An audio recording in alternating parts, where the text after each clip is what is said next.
you, Patricia. So last year, a group of crossbench parliamentarians, including, we're having the panel tonight, Allegra and Spender and also David Pocock. So you guys reviewed the ideas of increasing the rate of GST, which is at the moment 10%. So fairly speaking, and also that could have very little impact on people, for example, from the eastern suburb of Sydney, or maybe the vast majority of people from Canberra, where like maybe median income is like 25% over the median, the national average. So my question is, how do you guys justify this proposal in the middle of the cost of living crisis, where the medium and also low income households are struggling with increasing rents, mortgages, and also utility bills? Okay, so thank you.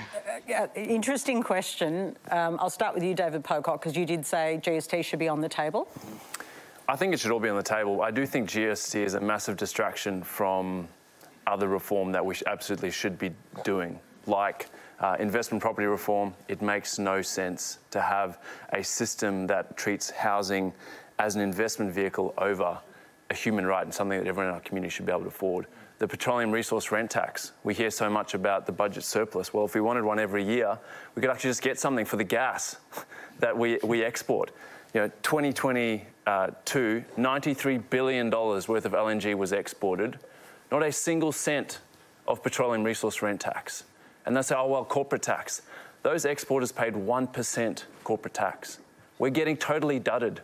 So, I thank Allegra for putting tax reform on the table, and I do think all options should be there, but I agree with you. I don't think GST should be the priority now. I think for me it's right at the end. There is so much more that we can and should be dealing with, and actually making really sensible changes to shape the economy into something that works for us, that works for all Australians, and is not ingraining this intergenerational inequality that is really becoming so real for people. Do you want to see the GST increased? Look, I've been really trying to drive tax reform, and I think it's a very good question. A lot of people are worried about GST because, they say, well, if you increase GST, won't that hit the poorest the most? And the truth is, it's how you do it. Like if you just increase GST, that would fall harder on poorer people. But if you're looking at, GST plus compensating people from the lower parts or the people who don't have as much income, then you could use this as a tax move that actually benefits a broader economy. The thing that I worry about when it comes to the tax system is really three things. I worry about intergenerational inequity, that we're leaving young people behind, and that we're more and more reliant on working people and the personal income tax. And that's really problematic. We actually have to fix that. I worry that it impacts productivity, that we don't have the right taxes to actually drive investment and growth in this economy. And I worry that our tax system holds back action on climate change. And so why I'm saying every tax should be on the agenda, GST should be part of that, but, absolutely the distributional impact should be made sure, because you're right, people are having a really rough time right now, and the roughness isn't spread across the country completely equally. Okay. Some people are finding it much tougher than others. So I'd love to see some hands up. Like, if your income tax was lowered, but GST was increased, so there's a trade-off, would you be prepared for a higher GST? Hands up. It's a minority, but there's some hands up.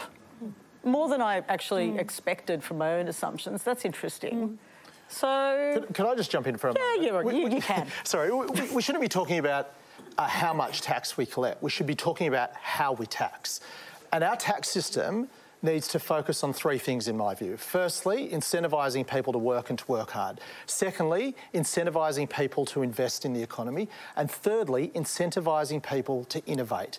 And our tax system is clearly not doing those things at the moment, right? And there is a disproportionate burden being carried by working people in this nation. And when I say that, today, the working population, so income wage earners, is the lowest it's been in this country in generations, largely because there's been a huge demographic shift with the baby boomers retiring. So the people carrying the disproportionate burden of our country and the services we provide are wage earners. Now, that burden is going to become too much. So we need to talk about comprehensive tax reform that incentivises investment, hard work and innovation. Okay, and Cos, what happens when you take that to an election? Yeah, so the problem you have is that they're not being paid enough, right? Particularly when we're looking at Australians living in the outer suburbs and regions of this country. So we can talk about tax, but the fundamental problem right now is that they're not getting paid enough. And when we're talking about household incomes here, the most common thing that we always do when the media is focusing on this particular subject matter is you're focusing on the 100,000, 150,000 annual income households. But the majority of the people that are going to get hurt the most, unless something's done about their wages, are those that I've just mentioned.